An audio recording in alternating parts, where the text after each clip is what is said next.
Continue ఒకటి చేసే ఉంటుంది. ముందు కాల్ డెఫినెట్గా. హలో హలో హలో అండి, నమస్తే. నమస్తే. నమస్తే అండి, మీ పేరు ఎక్కడి నుంచి కాల్ చేస్తున్నారు? సారీ ఏం చేయలేదు.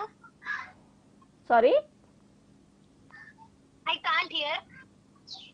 చెప్పండి.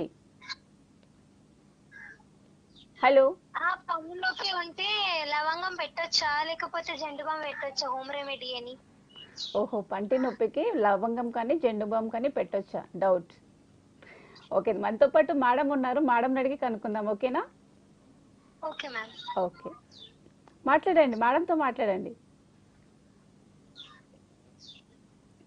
మ్యామ్ పన్ను నొప్పి ఉంటే ఏమైనా లవంగం జండుబాం హోమ్ రెమెడీస్ అని సజెషన్? నమస్తే అండి.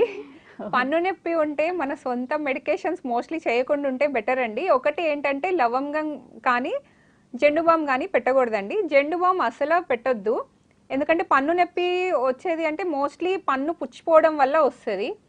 మీరు జెండు బామ్ పెట్టిన వెంటనే అది స్వెల్లింగ్ వచ్చేస్తుంది అనమాట, పెద్ద స్వెల్లింగ్ వస్తుంది నెక్స్ట్ డేకి. అంటే జెండు బామ్ పెట్టక ముందు కొంచెం ట్రీట్మెంట్తో చేసేది, మీరు జెండు బామ్ పెట్టడం వల్ల అది పెద్దది వాపు వచ్చేసి ట్రీట్మెంట్ ఎక్కువ అయిపోతుంది అనమాట.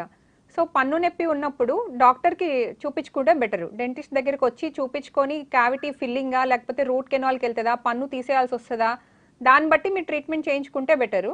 జెండు బామ్ పెట్టకుండా ఉంటే బెటర్. క్లోవ్ అంటారా, ఇంకా అది దాని ఎఫెక్ట్ టూత్ మీద ఏం లేకపోయినా మామూలుగా హెల్త్కి మంచిదే కాబట్టి అది తీసుకున్నా ఓకే. కానీ జెండు బామ్ అయితే మాత్రం అసలు అప్లై చేయొద్దండి. జెండు బామ్, జిందా, తెలిస్మాత్ ఇలాంటివి అప్లై చేయకుండా ఉంటే బెటర్.